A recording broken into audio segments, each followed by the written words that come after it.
Hi, hello, hi to everyone, good morning. My name is Monica Brenzak, and today I will be representing EUPHA, and I'm grateful enough to be opening this session. Welcome to the fourth day of the European Public Health Week. Thank you for joining us, and thank you for being here with all of us.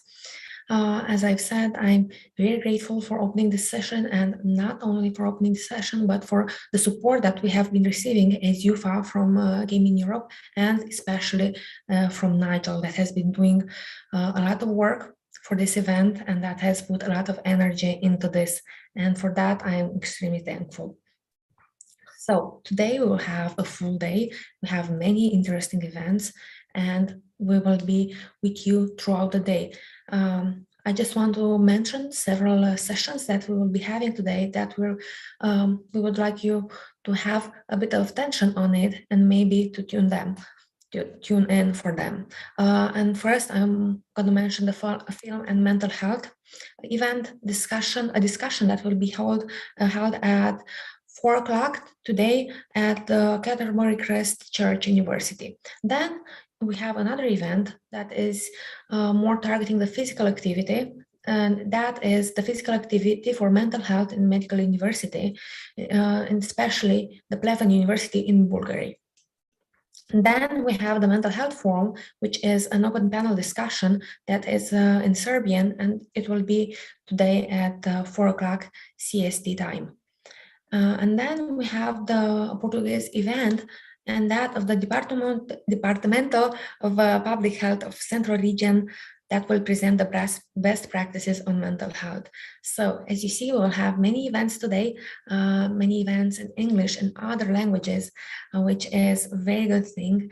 And now I would like to give the floor to Yuta, which is the present section, the section president for the public mental health section.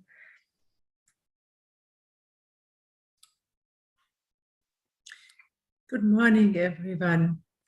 It is a huge pleasure and an honor to welcome you today to this important event of the European Public Health Week. This event is part of the activities during the Mental Health Day of the Public Health Week. I am Jutta Lindert, Professor of Public Health and Vice Chair of the EUPHA Public Mental Health section. The past 2.5 years were, for all of us, and especially for those who lost loved ones, very hard. Not only people died in the United States, around 1 million, but lives were shattered. And mental health, in many cases, was affected. People reacted to an extreme situation, to a threat to lives and a threat to used ways of living. Reactions were adaptive to a global threat. However, some individuals reacted with mental health conditions. The whole picture of the impact of the COVID pandemic remains unknown at the moment. Therefore, we need longitudinal, reliable data to better understand, mitigate, and if possible, prevent mental health conditions. We need not only one longitudinal study, such as the one I am responsible for in 8 countries, but we need many longitudinal studies. One of these much needed studies is the one which is presented today by Nigel. Nigel is the executive director of GAMIAN. GAMIAN itself is a patients and end users organization. The survey they are presenting today is much needed. It investigates not only mental health condition, but as well actions of mental health services. Herewith is this event the second EUPHA and Gamian collaborating event. I'm very happy and grateful that the ties between Gamian and the European Public Health Association are strengthening each year. And these ties are flourishing. It is the second event together during the Public Health Week, and it is wonderful to have the opportunity to hear you, Nigel. And herewith, I would like to give you the word and would like to listen to the results of the Gamian survey. Nigel, the floor is yours. Thank you. Thank you, Jutta, for the kind words and for our collaboration. I think, like you said, this is the second year in a row, and we're quite delighted to be part of this Public Health Week, which has been going from strength to strength on a yearly basis, and we hope to continue to be part of it in the next couple of years. Before I kick off with our panel of speakers today, I would like to first of all introduce myself, and thank you, Jutta, for introducing me, but I'll just follow this up. So I'm Nigel Olisa, the Executive Director of Gamian Europe. Gamian Europe is a patient-driven pan-European organization that represents the interests of persons affected by mental health conditions and advocates for their rights. So Gamian Europe's main activities includes education, awareness raising, advocacy, capacity building, and representing patients in EU research projects. We have over 60 national member organizations in 26 European countries.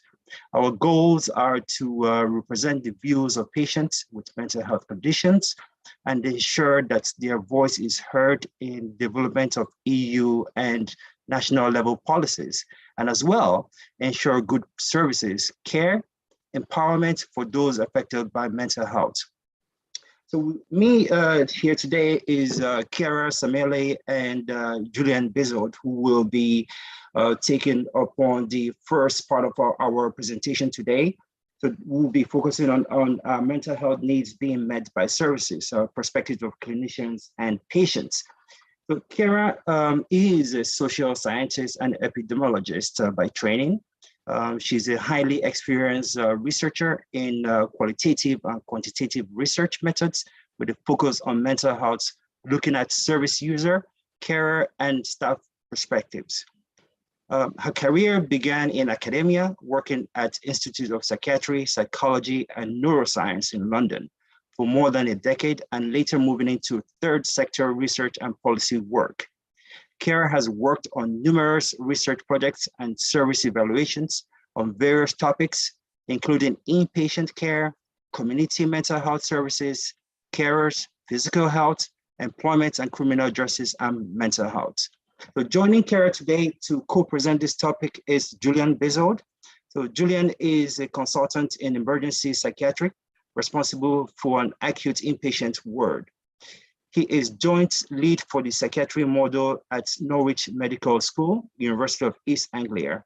He's an elected board member of European Psychiatric Association, which is you all know as EPA, and serves as the elected Secretary General of EPA.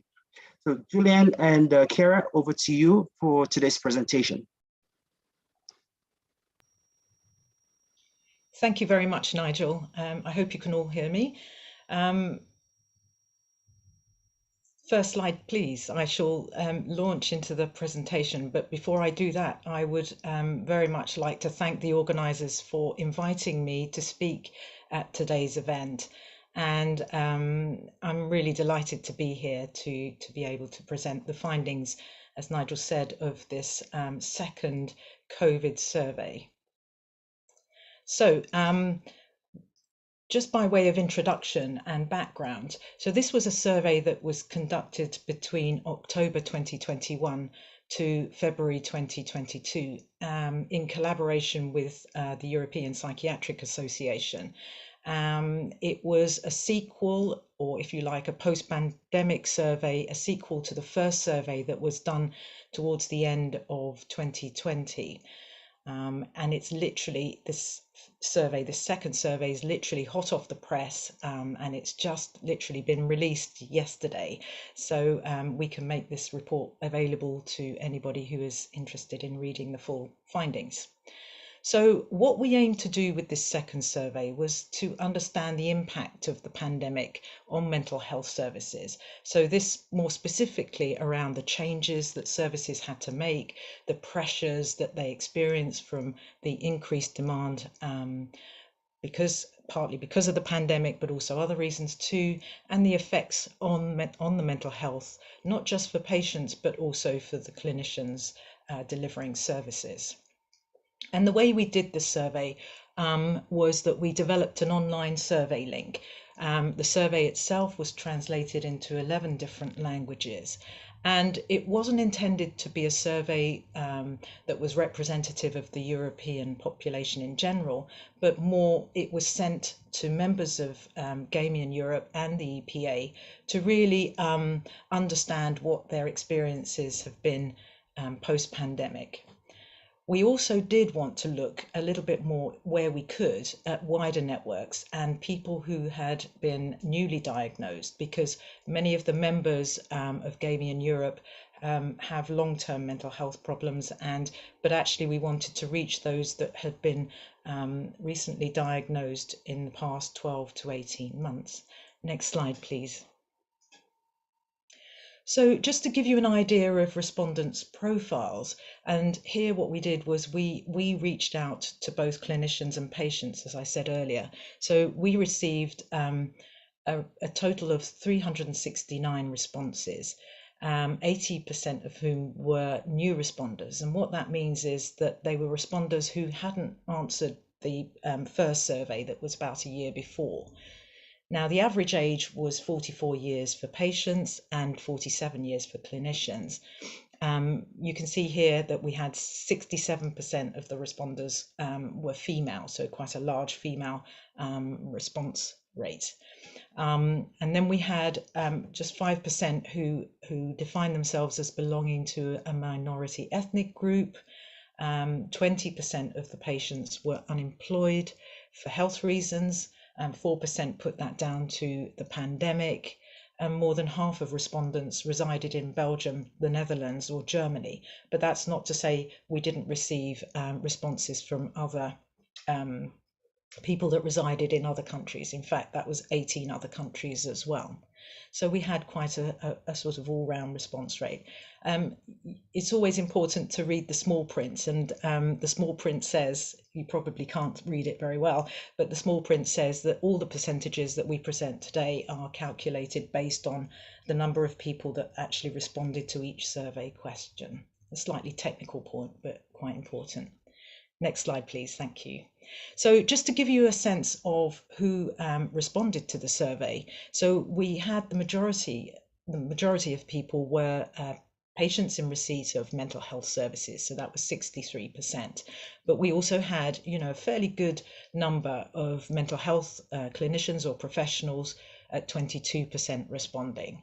And very interestingly, we had respondents who define themselves as both a mental health professional and someone with a mental health problem too. Next slide, please. So just to give you a sense of patients' clinical profile, and I'll be just presenting the patients' responses for this presentation, and Julian will present the clinicians' perspectives. But here I'm just focusing on the patients. So in terms of their clinical profile, we see that many, so just under 40%, had received their diagnosis 15 or more years ago. Patients reported quite a big range of different diagnoses that they had. The most common were bipolar disorder and depression. However, we did actually receive a sort of, modest number of people who had received their diagnosis less than 12 months ago, and that was 7% of people. and 11% were diagnosed during the pandemic itself. So that would have been within the past 18 months.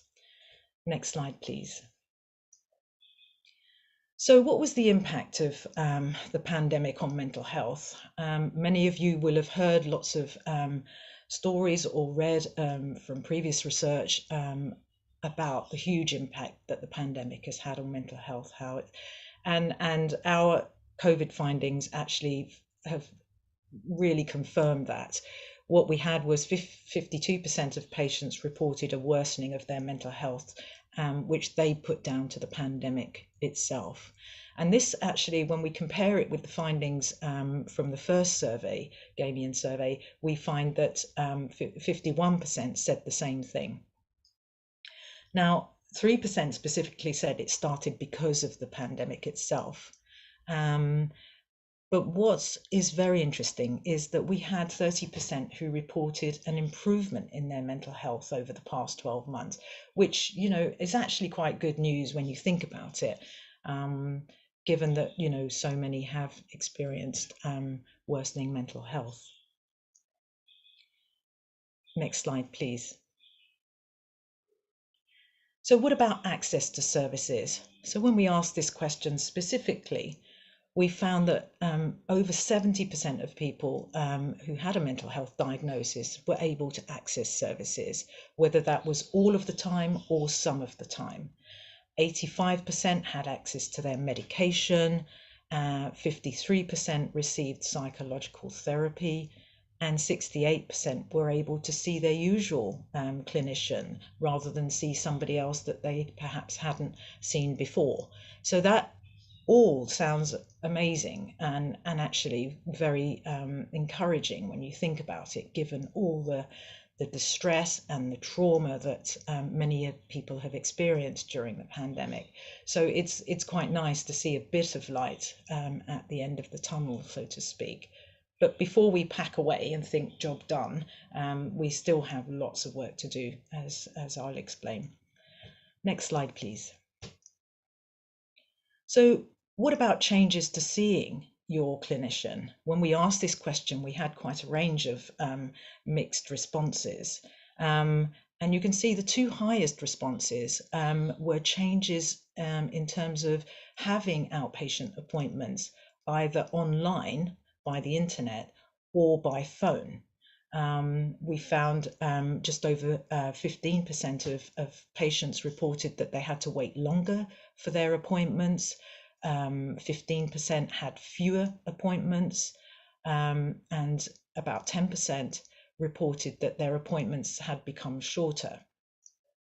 As I said earlier, not many people actually had to see a different clinician, which for them was very positive. And although Julian will sort of detail the clinician's perspective later on, just to say that clinicians were also quite concerned about these changes, even though these changes had to be made because of the pandemic to keep patients and staff safe from contracting the virus. Even with that, clinicians were quite concerned about, you know, a sizable number of patients who weren't able to access services digitally. So that was just under 30%. And then there was also quite worryingly about 20% of patients that clinicians were concerned about, who vulnerable patients who weren't able to reach the service during the pandemic. Next slide, please.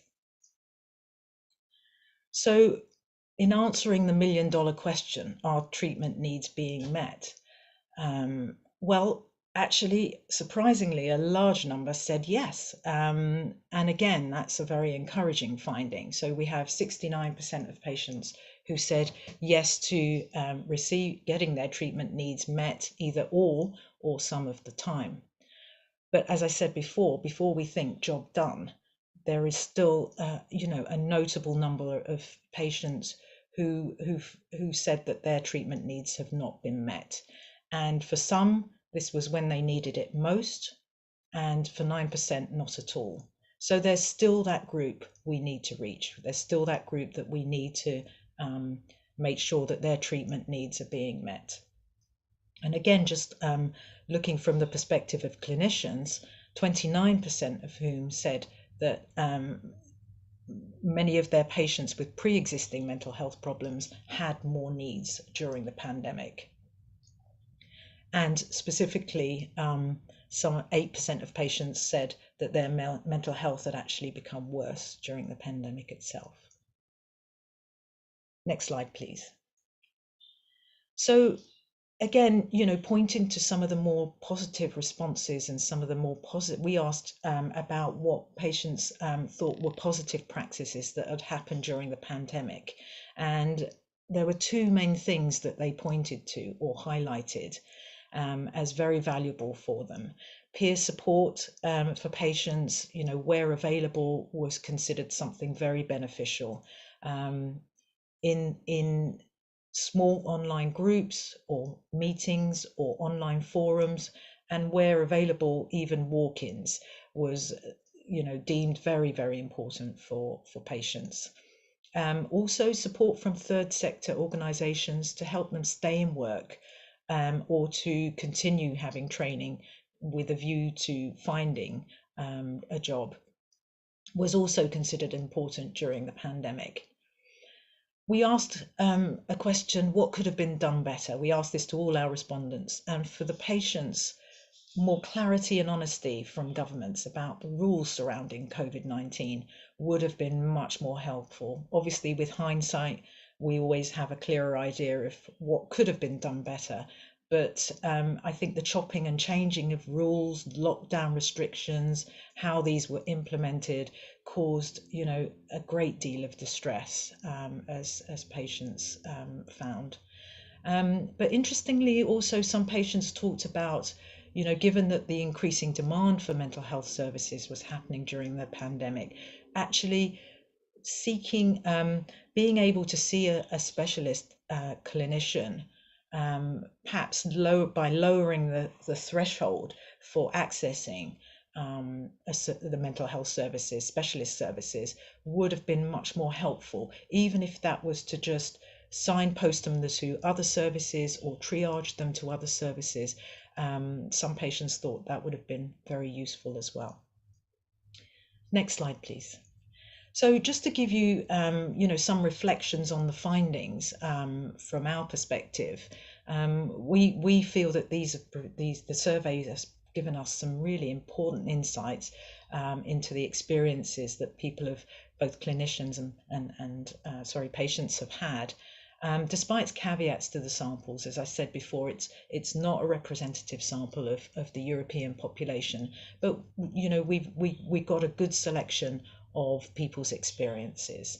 It's heartening to see that many patients were able to access services and to have their treatment needs met. And this is really testament to the clinicians and other people that have provided services, treatment and support.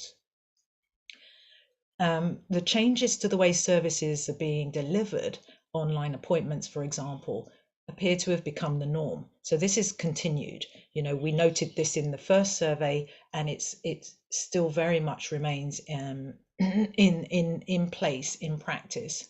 12 months, 18 months down the line since COVID began. But we do need to really make sure that we're reaching out to vulnerable and digitally excluded patients. We can't ignore them. We can't ignore either the ever increasing demands for mental health services. They are there, and services are finding it hard to meet that demand. And also we need to think a bit more about kind of what we can do to prevent some of this worsening mental health. Much of it's related to the pandemic, but also to other crises as we are experiencing with events in the Ukraine, of course, but also cost of living crises. And all of these things are now going to be contributing in some way to worsening mental health as well. Next slide, please. Just to give you a flash, if you like, of the front page of our report, you can download it from Gamian's website, and please feel free to share it with your colleagues and friends and anybody else who would be interested in reading it. Next slide, please. And it just leaves me to say thank you so much for listening, and I wish you all very well.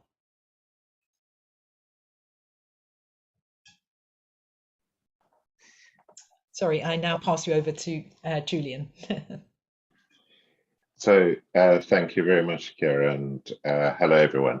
So my name's Julian Beezhold. I wanted to start by thanking EUPHA and Gamian for putting on this really important session, and also especially to Gamian for leading the survey that we now are able to present the results of, that was done in collaboration with the European Psychiatric Association.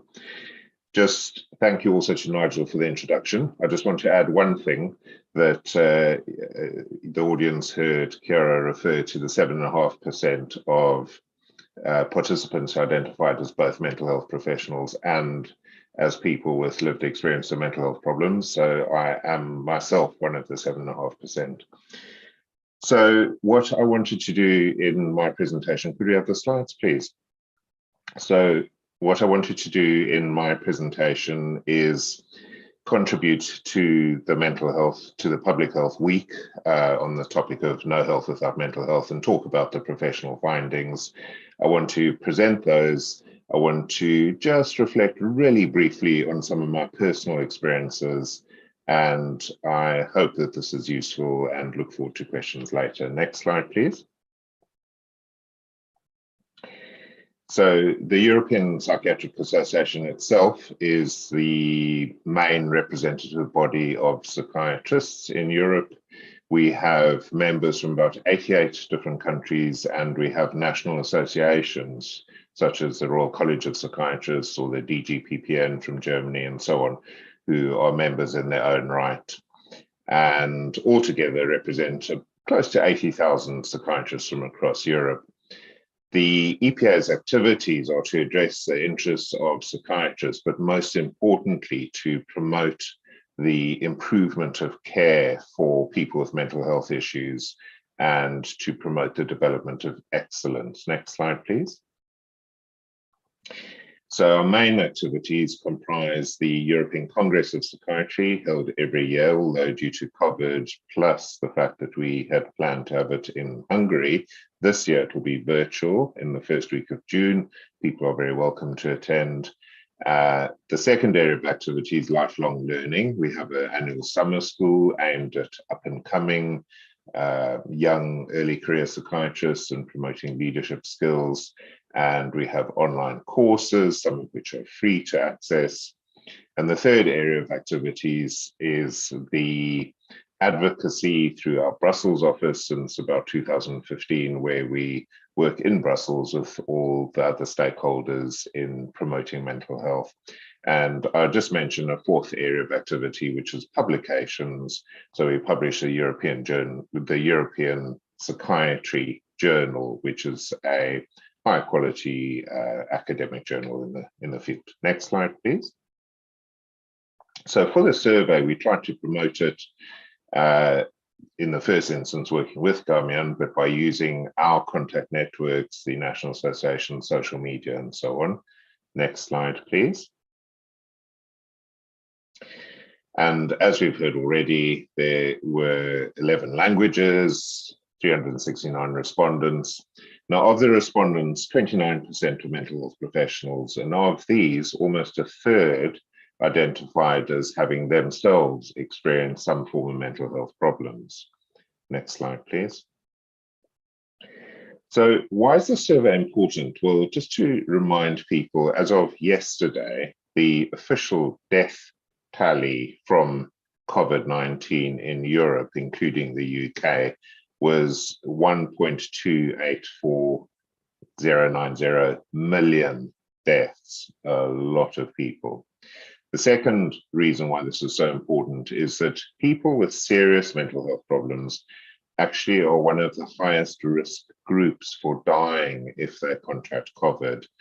And the final reason why this is so important is that the pandemic itself, with the illness, with the deaths, with the isolation, with the unemployment related to it, and so on, has led to a 25% increase in anxiety and depression. according to the WHO. Next slide, please. So looking at who the professionals were, what sort of roles they had, well, most of them were psychiatrists, 29%, 14% social workers, 8% psychologists, mental health nurses, 6%, peer support workers, people with lived experience of mental health, 6%, and intriguingly, 3% of people who didn't know what their role was. Next slide, please. 40% of the professionals worked in community or outpatient settings rather than in hospitals, and 13% worked in inpatient wards in hospital settings. About a third had worked more than 15 years, so quite an experienced group. About another third had worked between 1 and 9 years, and 2% were in their first year of employment as mental health professionals. Next slide, please. So how did the COVID pandemic affect mental health professionals? So in terms of appointments, 38% reported a shift to internet appointments. So this would be online Zoom calls or similar technology. 25% reported a shift to phone appointments. And I suspect that a lot of this was because of problems in having the video technology available. 14% reported that there was a reduced availability of appointments, interestingly, because you might think that technology would make things easier, but 14% said there were fewer appointments available. Next slide, please. The reasons for these changes, these shifts that were described, 43% reported that the move to online, telephone, and so on was done in order to protect patients and staff from COVID. 15% reported that this was done to keep up with the increased demand for services. 15% reported it was done because of concerns coming from either patients or staff regarding actual face-to-face contact in the time of pandemic. And of course, staff shortages played a role because many staff became ill with COVID, leading to further strain on services. And just for those who are interested in these things, are photos of Radboud in the Netherlands of the psychiatric clinic there. Next slide, please. Thank you. So 75% of the professionals reported that the demand increased during the pandemic, either because of new referrals, so 43% reported an increased level of new referrals, or that people who were already receiving help from services reported that their needs had increased and that their mental health was coming under more strain. Next slide, please. So in terms of negative impact on services, more than half of professionals stated that the COVID pandemic had had a negative impact on services at least some of the time, and almost 20% reported that the negative impact was all the time, which was rather concerning. Next slide, please. In terms of the impact on the professionals themselves, 9% reported a new diagnosis of depression, 14% a new diagnosis of a mental health problem, and 32% reported that they had been receiving treatment for mental health issues during the pandemic. Next slide, please. So in terms of problems caused, so the survey found 25% of the professionals said that their own mental health had impacted on their work, perhaps by not being able to attend or having to take time off, not being able to focus and so on. 29% reported that there were problems with online access. So this might be that people didn't have the technology or the technology didn't work properly and so on. And we've all heard this new phrase, "you're on mute," one of the most popular modern phrases in recent years. 20% reported that there were difficulties in reaching patients. So clearly the technology was not making things easier for everybody. And 18% of patients and 12% of staff reported that the nature of work and their vulnerability to COVID was a problem, that they felt essentially scared because of their vulnerability to COVID. Now, I just want to give a little perspective from my own experience of this. So when the pandemic started, I was running an inpatient ward for people who were acutely unwell, who'd just been admitted to hospital. And there were about 16 beds. 2 of our patients developed symptoms of COVID. And at that time, we could not access any form of COVID testing. We had some PPE, but it wasn't sufficient for everybody on the ward, for the staff or the patients. And the PPE that was available was of poor quality sometimes. There was a big issue with staff awareness in terms of how to manage the infection risk. For instance, the need to have people with COVID symptoms separate from people who did not have COVID symptoms so that they don't spread the infection. And just to illustrate how difficult this was, there was effectively no form of meaningful isolation for the people who developed the symptoms in order to protect others. And our management was saying that clinicians must see all the patients face to face rather than, for instance, using video calling technology in order to try and minimize or reduce the infection risk. So things were really pretty difficult in the beginning. It took 10 days for the first patient to be tested for COVID in this situation. Next slide, please. But of course, there are also some positive outcomes, and the use of video calling technology has obviously received a massive boost to the pandemic. Before the pandemic, this wasn't used very often in clinical situations, but this has completely changed. It's also changed for professionals in terms of meeting with each other.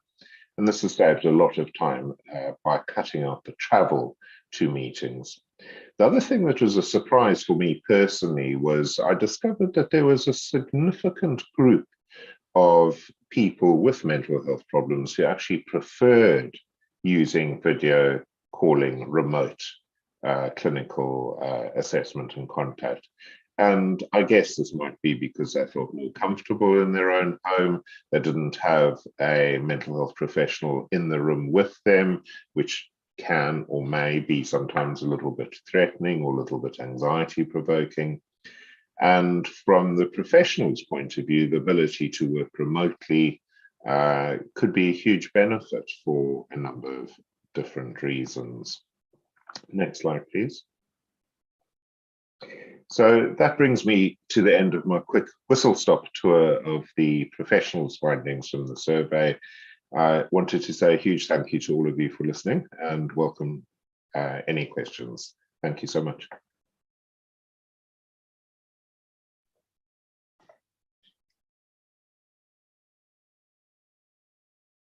Thank you, Julian. I think we'll now go over to Kara for the recommendations and findings from the survey.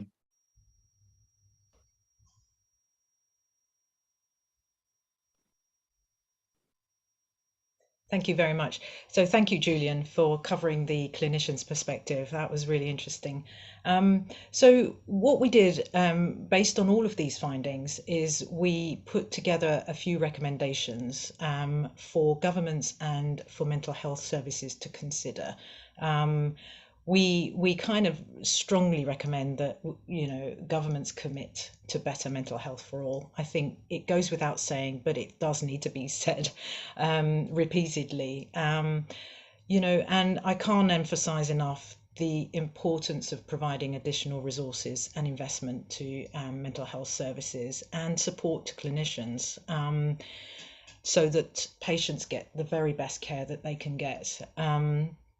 For mental health services, I think there's a real need for them to widen their service remit. It will help to some extent meet some of this increased demand. So this is around peer support, you know, employing more peer support workers or people with lived experience or experts by experience. So I think there's definitely a space for, you know, really seriously considering this as a way forward. And also to think a little bit more about lowering the threshold. At times it can be quite high. For example, people have to become very unwell before they're seen by specialist services. And actually, as we know from a lot of previous research, that actually it's better to be seen sooner rather than later, as early as possible. Early intervention is absolutely crucial for many people who develop mental health problems. And, you know, sometimes it takes them years to get to services, and actually it needs to be a lot sooner than that. And also to better protect the mental health of clinicians, professionals who work within mental health services. We really need to make sure that the stresses and strains that they experience during a crisis are actually looked at too, and that their needs are met too. And given that so much has sort of moved towards online appointments and the use of technology for remote working and remote appointments, it's really important to explore how this technology can be used to better manage and reach people with who are vulnerable or who are digitally excluded. We need to think a bit more about how that can be managed better. And that's it from me. Thank you so much, everybody. Thank you, Kara, and thank you, Julian, for the wonderful presentation. I think a lot needs to be taken from this survey, and I invite everyone to please go to the Gaming Europe website and download the survey as soon as possible. And if you have any further questions, please do get back to us and we'll be able to answer that. So our next session is focusing on the policy take on the pandemic and mental health. Where do we go from now? We have an MEP, Radka Maxova, who unfortunately is not able to be with us today live. She has a plenary today where she'll be voting. So it's unfortunate that she's not able to be here, but she sent her kind regards and a video to us to kind of take on board what message she has. So Radka, since the beginning of her political career, has been committed to strengthening the rights of minorities, especially of people with disabilities, LGBTIQ community, and also women. Social policy is close to her heart, and she is very happy that she can address issues in this area in European Parliament.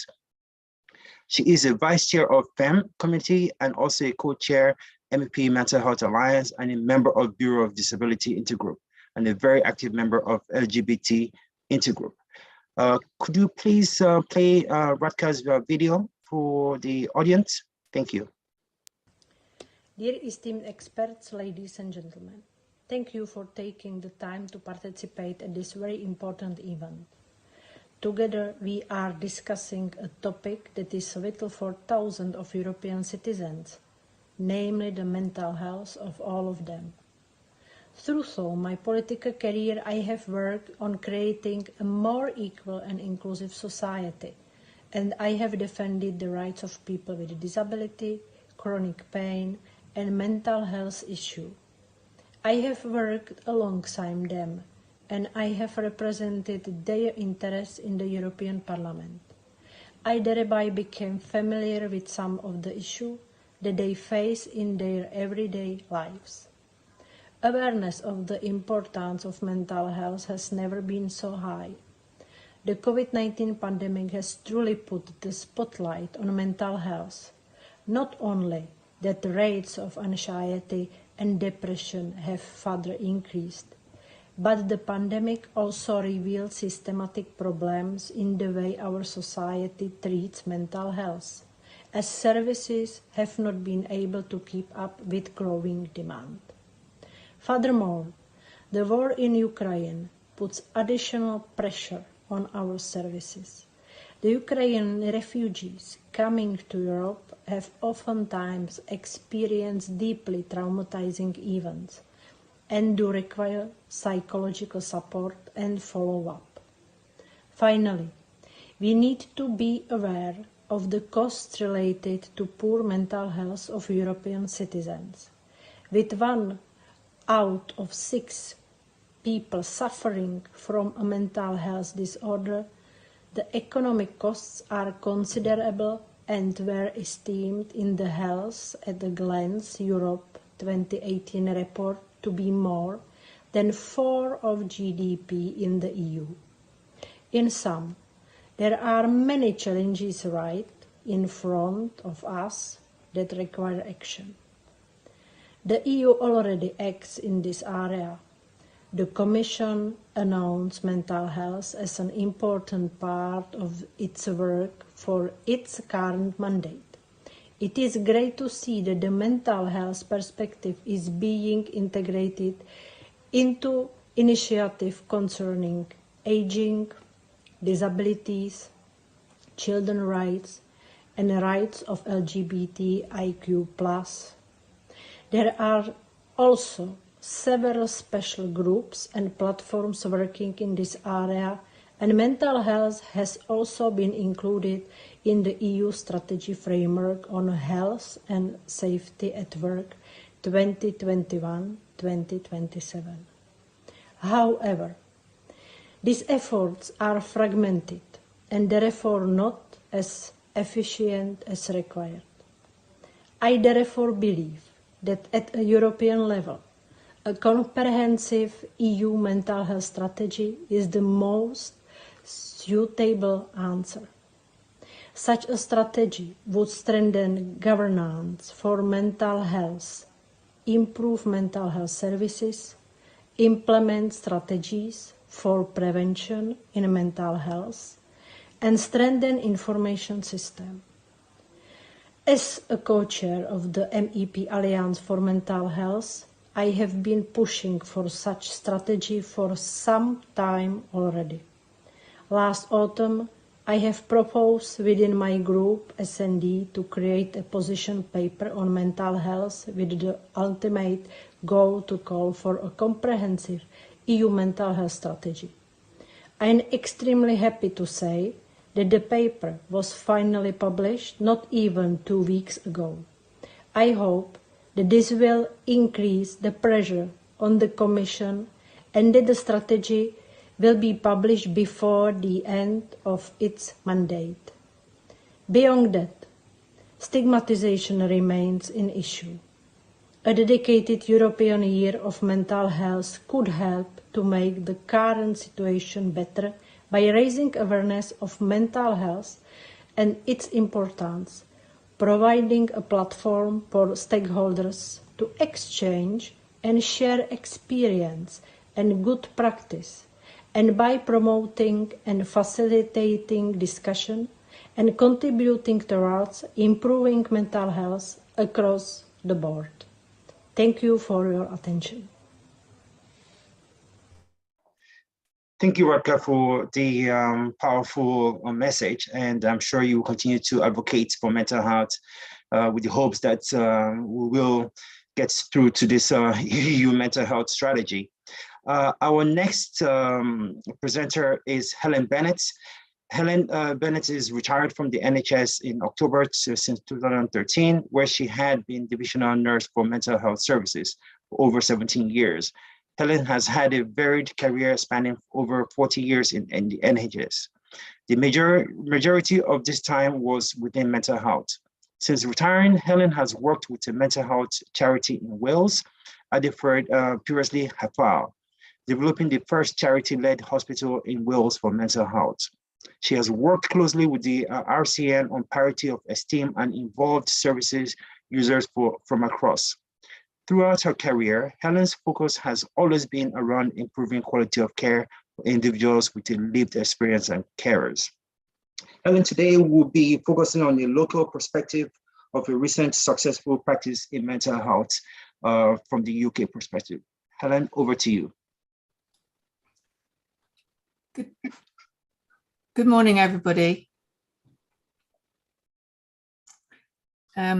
Really nice to be here, and thank you to EUPHA Gamian for inviting me to speak. This is a really exciting opportunity to present our crisis sanctuary. This is a very practical presentation. It tells you how we actually set something up during the pandemic. Next slide, please. these are the things that I'm going to cover because it was quite a difficult time to actually set up a new service. So next slide, please. We were a large event was held with individuals with lived experience and carers about what was required in the area of Swansea, which is in Wales, which is an area of quite high social deprivation. The Health Board were going through transformation of their mental health services, and they wanted to look at having provision of a crisis sanctuary.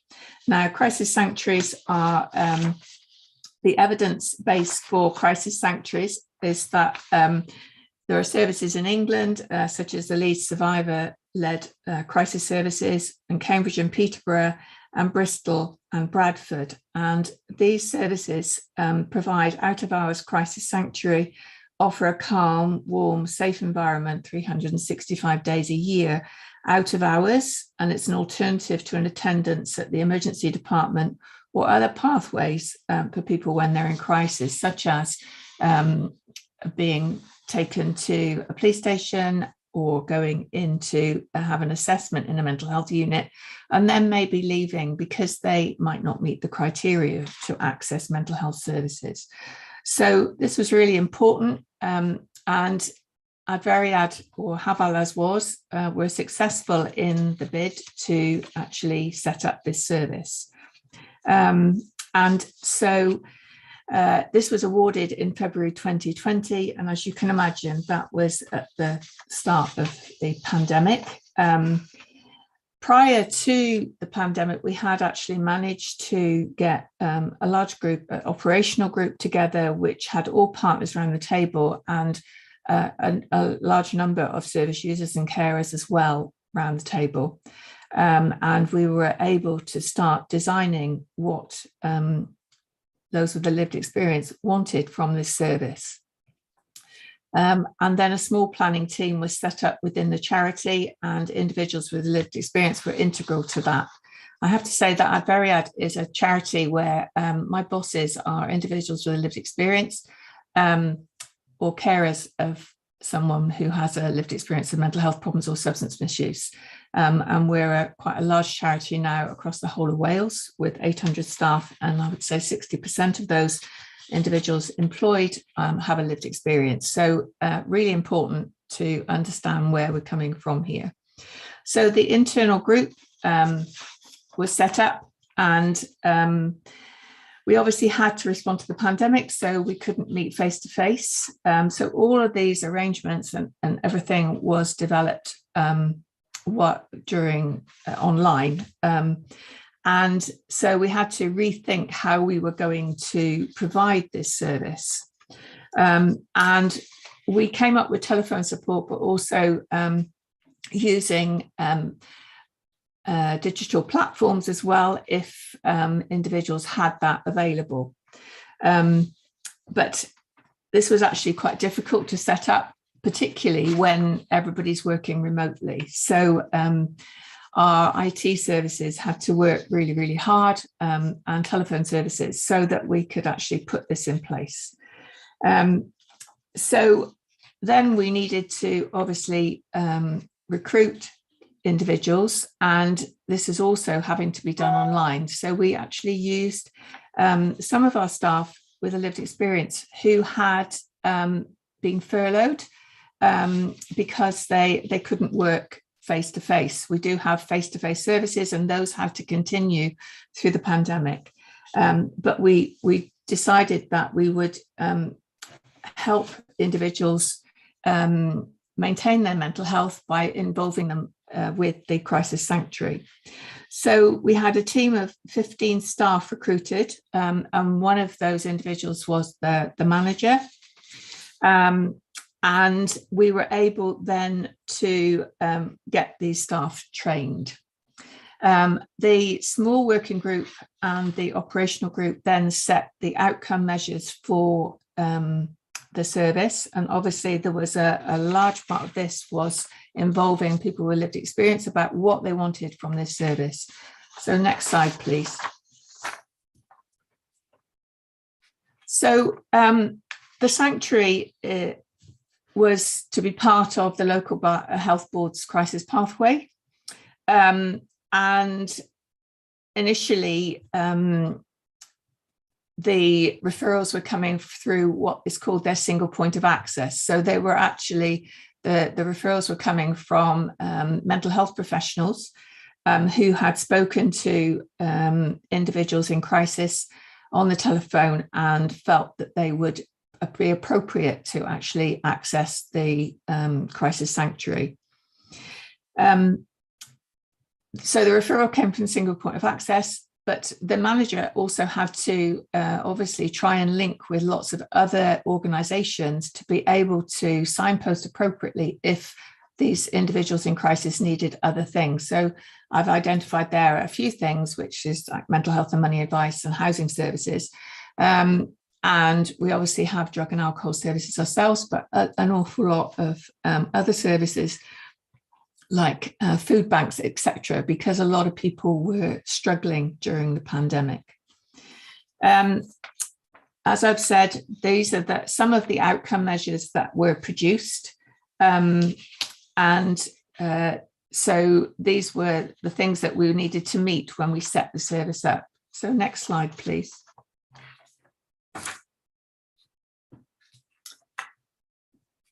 Obviously, because we had to have an interim service, we couldn't go live in a building. We had to have the telephone support service. So this was from 6 o'clock in the evening until 3 o'clock in the morning. The original idea was to have an open access building where individuals could attend between those hours, and transport would be provided as well if people couldn't get there. But we had to do it by telephone. So as I say, we recruited the 15 staff using our existing staff and having some new staff, and 60% of the individuals who are employed have a lived experience. We did in-house training via MS Teams and had, obviously people went through a lot of basic training, but we did obviously mental health awareness, suicide awareness, self-injury, managing self-injury, and lots of other supportive training. We use the UK mental health triage tool of CODE, which is individuals who perhaps can't access statutory mental health services because they don't meet the criteria. The telephone service, obviously, as I said, a lot of work went on behind the scenes with the IT guys, but really useful, and we're now very slick at using this service. The staff always, there were 2 to 3 staff on duty each evening and into the night, and there was always support available for these staff if they were unsure. We'd done a lot of work with the police and the emergency units about giving them information so that they were very aware of what the service supplied, but also that they could also speak to us as well. We need to make sure that obviously everybody accessing those services was safe, and also that the staff were safe and that they felt supported.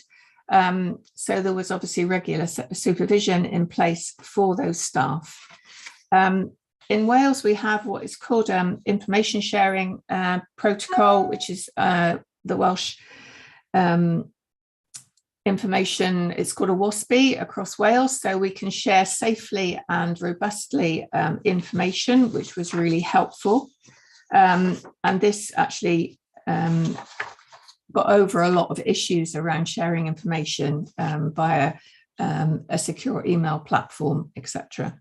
So next slide, please. So these some of the comments from the contacts that we had, and from the staff who worked there, because they also needed to be able to express how they felt about the service, particularly as 60% of them have a lived experience themselves, and it is quite a challenging environment to work in, particularly over the telephone when you can't see somebody. And so it was really important that we got their views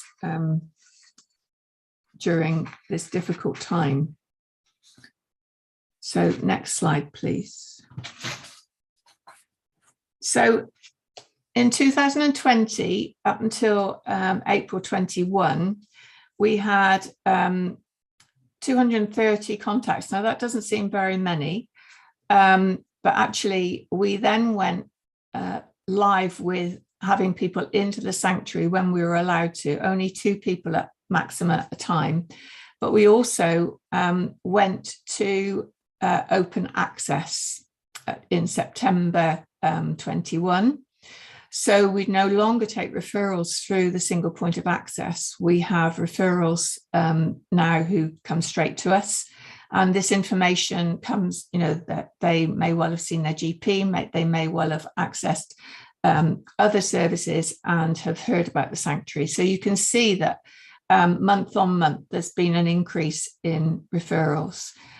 So telephone contacts in total up until March this year have been 1,023. And then only 104 visits. There's a reluctance for individuals to actually still come. With the pandemic, we still have individuals who are very concerned about actually coming out and accessing services. Okay, can you have the next slide, please? So the sanctuary is now open, telephone triage, we still have it in place. And as I said, we've had open access and we can transport people home if necessary. We've also been commissioned for 2 other sanctuaries because as this was the first one in Wales and our referrals are increasing. So next slide, please. This is the sanctuary itself. And during the pandemic, when individuals were allowed to work, we had 2 builders who worked in a socially distanced way to develop this premises. Both of these individuals have a lived experience of mental health problems. The supplies, obviously, of things were difficult, but they've managed to achieve this. We had to order all sorts of things online. There were delays with everything, but this was the outcome. And just a very quick case study. One gentleman who'd been receiving support from numerous services over with his mental health for a number of years and had previous attempts on his own life. During the pandemic, he lost his job. This has obviously impacted on his mental health. And the police received 55 direct calls from January 19 to July 20. In June 2020, he was discharged from a hospital ward following a mental health act assessment and referred to the assessment home treatment team for follow-up. Main concerns at the time were relationship difficulties with his daughter, poor coping skills, and expressing suicidal thoughts and ideas for both himself and his family. Following his discharge, he had regular contact with the crisis team almost daily, expressing suicidal thoughts and issues at home where he felt he continually struggled to cope. He received home treatment via telephone due to COVID restrictions, where his behaviour started escalating in August 2020 and was subsequently placed on a mental health section 136. He was referred to the Sanctuary Service with his agreement on the 22nd of August 2020, immediately began receiving regular telephone support from the service. And when they were able to have access, he also visited the sanctuary. He's received 186 direct engagements with the service to further support him and has helped with his level of anxiety and in securing employment. A meeting was held with professionals in October 2020, and it was discussed that his coping mechanisms were inundating emergency services on most days and expressing suicidal thoughts. Through the months of January to date, there have only been 8 documented phone calls to the police and crisis teams, which is a reduction of over 85% based on the previous year since his involvement with the sanctuary. He now rings in directly if he feels he needs to speak to someone, reducing inappropriate calls and attendance to police service and emergency departments. Thank you very much. We go on from strength to strength, really, but this was developed with obviously a lot of individuals with lived experience. Thank you. Thanks. Thank you so much, Helen, for this presentation. I'm sure there's a lot to take from this, and a lot to also be practiced in other European countries. So if any of the participants here would like to know more about this practice, please feel free to get in contact with Gamian Europe, and we'll be able to put you in touch with Helen. Before we go on to our next panelist, John Saunders, I just would like to let everyone know that the time for the meeting has been extended. We know that we're running late, but we will now end the meeting around 12:25. So here, John Saunders is presently the Executive Director of EUPHW, an organization of family member associations across Europe. John has previously worked as a senior manager and chief executive in the areas of mental health, autism, learning disabilities. He is a former chair of the Mental Health Commission, the regulatory body of mental health services in Ireland. He's also chair of the National Implementation Monitoring Committee, an Irish government body established to oversee and report on the implementations of its new mental health policy sharing division. So John, with us today, will be focusing on the current state of mental health services in Europe, given the carer's perspective. John, over to you. Good morning and good afternoon, and thank you, Nigel, for this opportunity to be with you today. So we will proceed quickly with the first slide, please. The EUPHW is a European organization with 38 members in 24 countries across Europe. And as it's clearly stated, we represent family members of people affected by mostly severe mental ill health at European level. And we focus very much on their rights and interests and that they're protected and promoted. In the context of this discussion this morning, everything I'm going to say is really from the perspective of families, so please bear that in mind in the context of what you've heard previously around the post-pandemic report, which has been very, very interesting for the point of view of you families' experiences. Next slide. Fundamental issues for EUPHW is that community care, which of course everyone welcomes and we welcome, usually means family care. What we mean in that context is that in many situations, individuals with very severe mental ill health are provided support and care within a family setting, so that there are many involved families who provide that type of informal and sometimes formal support to people, where with a small percentage of time being given by professional services, and sometimes, and as you know from the previous discussions, often that service is remote or digital. So for us, it's fundamental that the family and the perspective of families is included in all aspects of mental health care service provision. We fundamentally support the notion that poor mental health and the prevention and interventions are not just biological, but also psychological, social, and economic. So we therefore espouse a model of service which is beyond the traditional medical model and which must include social and economic and psychological issues. We also firmly believe, and there's evidence to support, that if there's a very strong family support or individual family support for people, that the quality of recovery that's achieved is positively influenced by that presence. So while we accept that in certain individual cases, families members may not be the most appropriate people to be involved, in the vast majority of cases, families are supportive and want to support the person in their recovery. So for us in EUPHW, mental health is very much a political issue. And I say that with a small p, in the sense that it's something that involves everybody, and society as a whole needs to be much more in favor of supporting a good mental health care service. Next slide, please. Again, from the family perspective, we have a very firm belief and support for the relationship between poverty and recovery. In many cases, the real issue, the real mental health issue for people is poverty. And we know that from research that people in poorer circumstances do less well in accessing services, in achieving good services, and in making good recovery. So really, we need to address the issue in terms of the imbalance of wealth within society. We've heard a lot about accessing mental health care services, and I'm very glad to hear the reports that have come through in terms of good practice. But we firmly believe that all mental health services need to move beyond the ordinary 9 to 5 service that exists in many places. Crises don't wait to happen between 9 to 5. They happen usually at the most unforeseen hours. So there does need to be a very strong response for mental health services.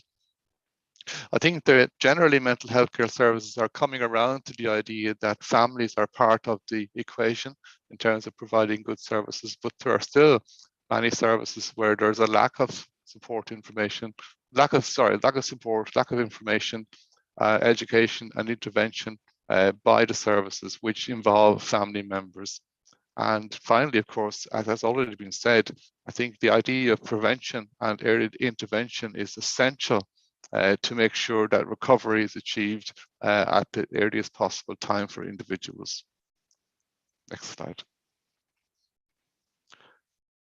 So very specific issues again to touch on, and this was very obvious during the COVID experience, and your report this morning clearly illustrates the problems around some of these issues.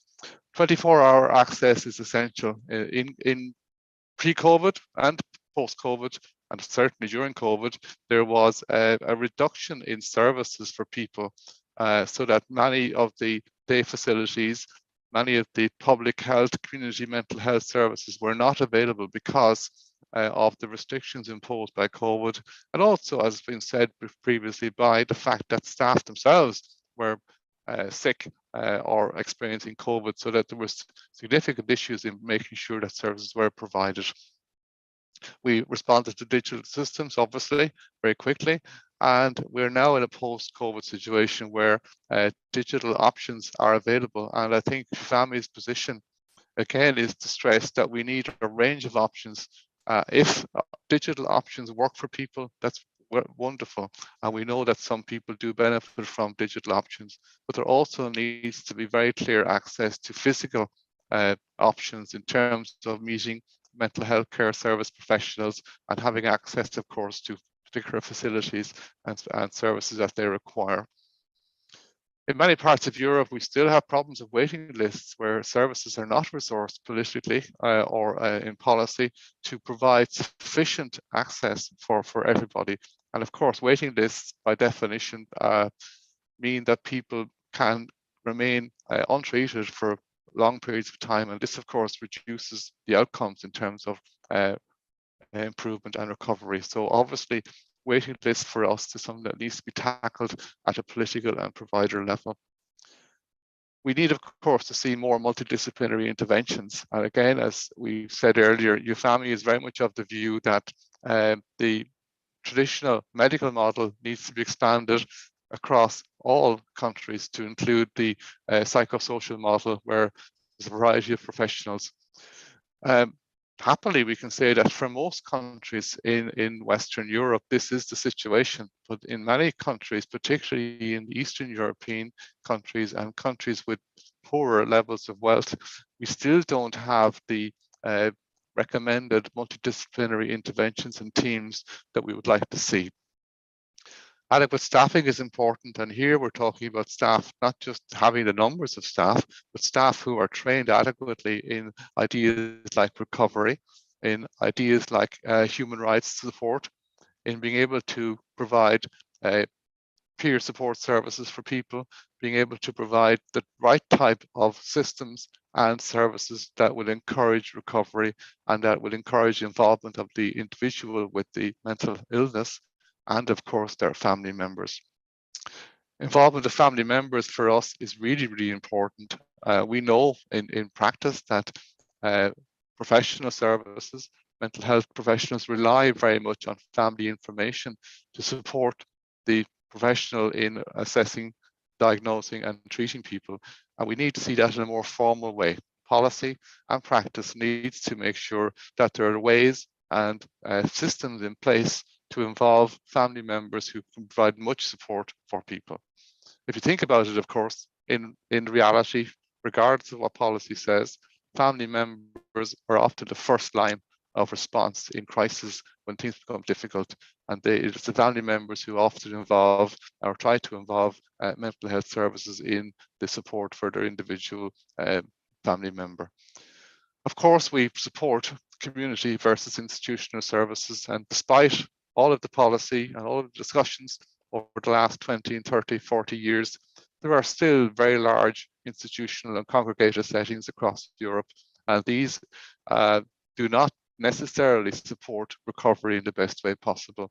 And of course, as you all know, COVID-19 was a classic situation where we saw how the effects of COVID were widespread in institutional services where there were a large number of people living together and where it was very difficult to provide isolating and protective procedures for against COVID-19 infection. Finally, on specific issues, I think we all agree that human rights are really, really important, and we now need to focus on mental health care services which are very respectful of human rights in terms of the individual's right to make decisions and choices, and to provide what we call non-coercive services as the ordinary response to people's situation. Coercive services, which again vary in terms of their rates across Europe, really should be the last resort in the most essential situations. Unfortunately, that's not always so. And we know from our experiences that some service providers move to coercive services quicker than earlier than other countries. So it's really important to look at the rights and the ability of the individual to recover, and this is best achieved in a situation of voluntary intervention and support. Next slide. So in summary, from our point of view, mental health services must be effective. Otherwise, they must do what they say they do. They must be efficient in terms of how they use their time and their resources to make sure that people get access to the services they require. They must be timely. We have lots of experiences where services don't happen at the time the person wants them. Someone mentioned earlier on about the need for early intervention as being an important component in recovery.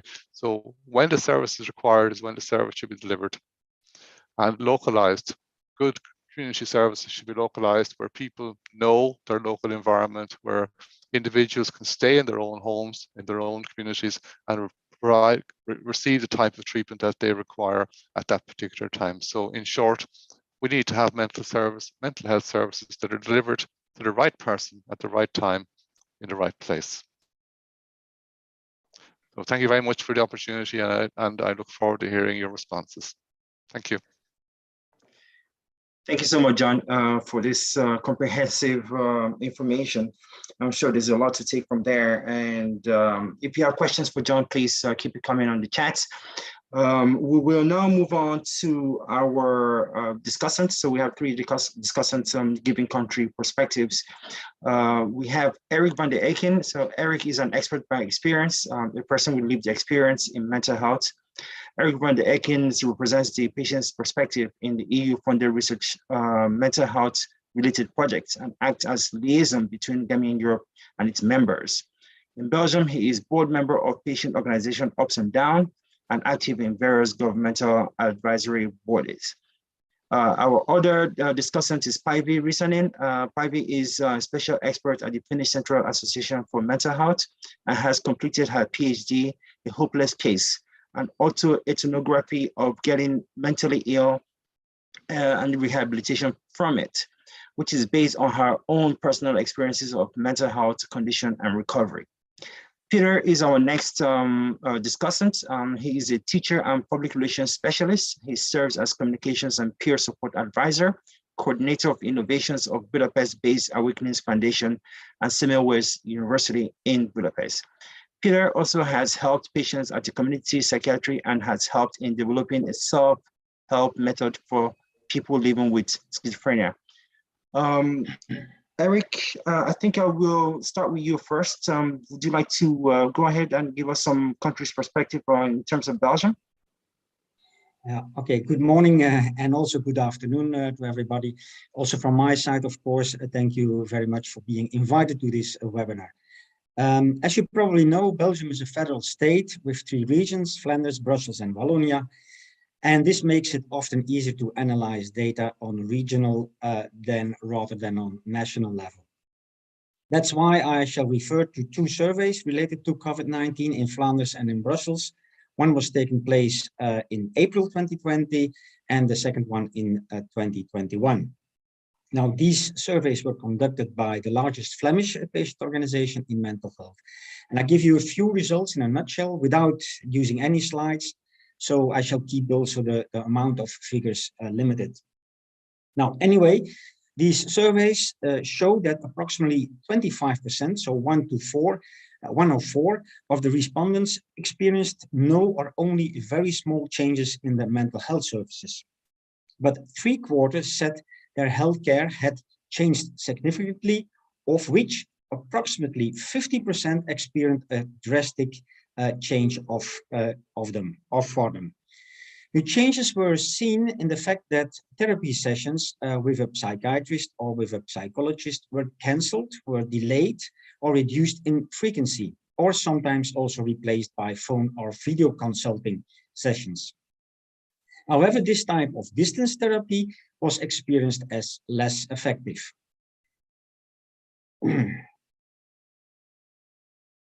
However, I would say that some respondents, they said to be very happy to have an online therapy as an alternative, because they mentioned that it is better this than not having any care at all. But the online care cannot replace the face-to-face healthcare for them. This is due to the barriers such as being more inhibited in making contact, less personal and more easily distracted. But not, and it's not a surprise to say so, the lack of confidentiality and privacy is a very important aspect. Conversations sometimes took or had to continue with other people from their environment, partners or children in the neighborhood. A minority is satisfied with the new way of therapy, less traveling, and the sessions were shorter and for them even more effective, because the distance with the healthcare gives them more comfort to openly tell about their feelings. Now, some persons had really to deal with an abrupt discontinuation of the usual healthcare services. Services that give structure in day-to-day activities, such as a day treatment or occupational therapy, employment coaching, and so on, were stopped. And many respondents postponed their visits to healthcarers themselves because of fear becoming infected by the virus. For other respondents, face-to-face sessions continued, taking into account the COVID-19 safety regulations, such as keeping distance, wearing masks, and even with creative solutions such as, for example, therapy during walking outside with the healthcare. Of course, I keep the most important results, to my opinion at least, for the last part of my talk. Similar to the survey results on European level, peer support was considered as very valuable. Regular in-person meetings were temporarily replaced by online group chats or outdoor activities when possible. The patients organization that I mentioned before and that conducted the 2 surveys, they started with a call center, luistergenoten in Flemish, translated to peers for listening to you, during the COVID-19 crisis. This service was managed by volunteers only and daily available from 8 a.m. till 10 p.m. This initiative was proven to be an excellent service for preventing patients slipping into a crisis and thus being a kind of waiting room to the next consultation session with the healthcare. Even the National Suicide Prevention Service often referred to this voluntary call center, because callers could then talk to somebody with lived experience. So what is the positive impact of the COVID-19 crisis on the mental health services in Belgium? The pandemic led to the adoption of a resolution by the federal parliament with which it wants to see mental health care thoroughly reformed by 2030. Therefore, the current mental health care budget of 6% of the total healthcare budget, which is below the 10% as proposed by the OECD, it will be doubled by then, so to 12%. In Flanders, a 10% increase of the budget is foreseen for the mental health centers. Perhaps the best thing of all this is it is the experience, the experts by experience, who have united the various stakeholders and made politicians listen to them. Patient organizations do hope now that peer support by experts by experience will be recognized as a valuable and a full partner in the field of mental health care and accordingly get more funding for their activities. Peer support could be a player ahead of primary care. So if there is one lesson learned by Belgian politicians, it's no health without mental health. Thank you for listening. Thank you, Eric, for that. I think this is, there's a lot, going on within the mental health field and also in the different countries. We know health is it's a member state competency, and the way mental health is practiced in different countries it's amazing, which is why we continue to strive for a unified EU mental health strategy. We look forward to hearing from Päivi now to give the Finnish perspective from the experts by experience perspective as well. Päivi? Yes, okay. And thank you for possibility to be part of this meeting. And in Finland, the negative impacts have manifested most strongly among those children and young people who were already who have already more difficulties than others. And psychological symptoms and perceived stress has also increased in young adults and particularly in university students. But now it seems that the situation is easing. But there are some characteristics in the Finnish healthcare system which have had an impact on service users and service seekers both before and during COVID. In Finland, municipalities have a legal responsibility for providing mental health services. So provision and functionality of services varies regionally, which means that our system is unequal. And this is maybe our biggest challenge. But we have an ongoing national social and healthcare renovation to solve that problem. But equally, in the early stages of pandemic, non-urgent social welfare and healthcare services were reduced in both basic and specialized health services as mental care, and resources were allocated to tasks related to the prevention and management of the pandemic and to the treatment of COVID patients, even if mental symptoms has been increased.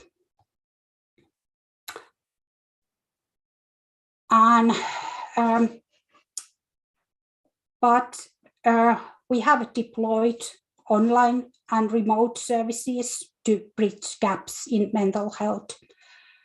And today the situation in services is the same as it used to be before COVID epidemic. And then the other problem is a shattered service system. For instance, I've met about 500 different professionals during my career as a patient and a rehabilitatee. So it's not easy to find a help. And then we also have some barriers to the provision and use of services, which contribute to the treatment gap in mental health. For example, a shortage of community healthcare services and low threshold services, as well as lack of continuity in treatment. And I say some words to the peer support. It has traditionally connected to NGOs in Finland. And due to the strong role of public sector, NGOs as well as peer support have played a complementary role in the production of services in public sector.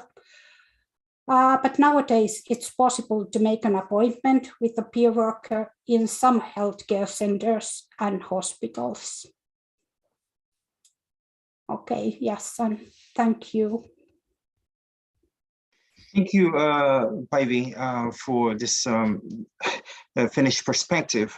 We will quickly move on to Peter Carey, who is closely working with the Awakening Foundation to give us the Hungarian perspective on what's actually going on within the organization itself.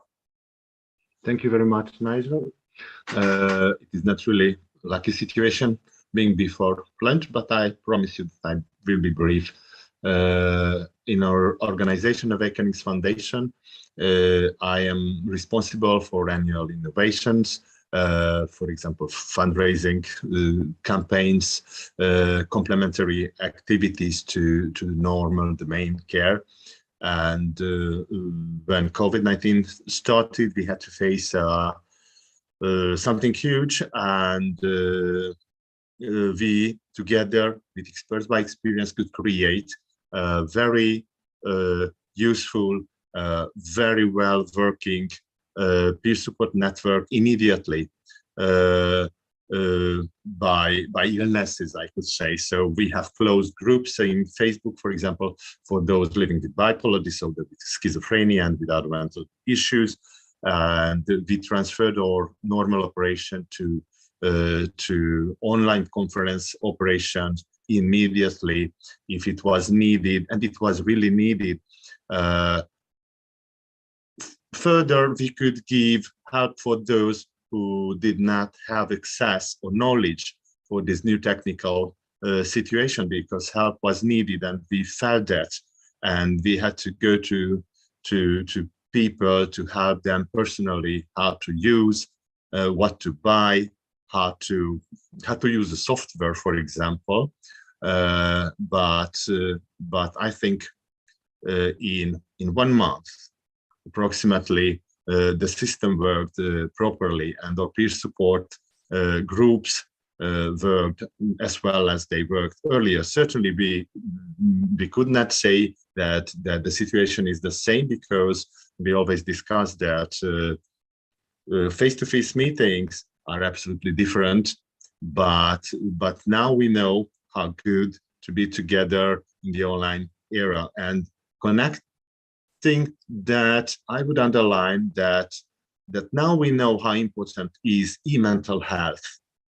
And sometimes we forget that applications, online presence is very important in these critical periods. And the Awakenings Foundation, and we are proud that we created applications, for example, for patients in need, because we knew that, for example, communication in critical situations are not easy. And we, for example, we created an Android application for patients, helping their communication with families and friends.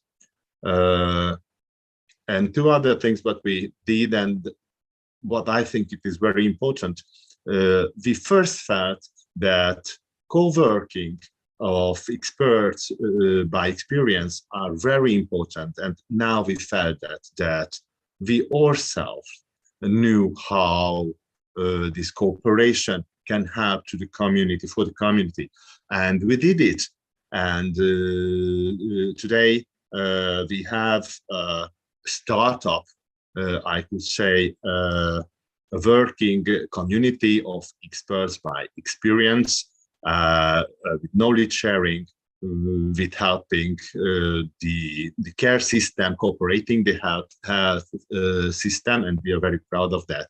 On the other hand, what I saw that this digitalization was not easy for all the care system stakeholders, because I saw places where they could not continue with these digital platforms. They just simply finished groups, peer support groups, and they just turned to telephone services, and sometimes clients came to our foundation because here they know we have these services available, and I'm very proud of that. After this, we had the chance to give 2 presentations at the annual conferences of World Psychiatric Association, how smoothly awakenings could transfer from face-to-face to digital, and I'm very proud of it. Thank you very much.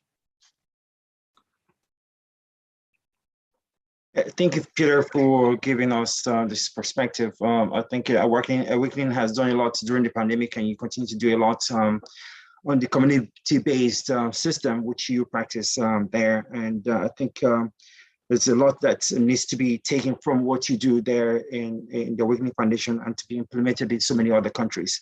So thank you for the work that you're doing and for the continued work of the organization. We have actually gone way over time, so it's difficult to start taking questions from the audience right now. I had a couple of questions for everyone here as well in the panel, but because we're running out of time, I think we probably will not be going through those questions anymore. But I would like to take this opportunity to thank everyone, all the panelists for being here. Peter, yourself, Eric, Pivy, and the rest of the panelists for joining us today and for giving all these perspectives. I think there's a lot to take in, and I also want to take this opportunity to thank the audience who have actually spent more time than they should have spent on this meeting today. But I hope that you have taken a lot, or taken in quite a number of information from our panelists. And if you have any questions for any of them, please feel free to contact us, and we will try to keep you or put you in contact with any of them for any questions you may have. I also would like to take this opportunity to thank EUPHA for extending the time that we needed to make sure that everyone gives their perspectives today. And we look forward to the continued collaboration with yourselves next year. And please continue to follow EUPHA's activities today. As Monica said at the beginning, there are quite a number of interesting activities today or events. So please go through to the program and do join the activities as much as you can. So on this note, I will like to close this event, and we look forward to welcoming you again soon in one of our events. Thank you, everyone, and have a good day.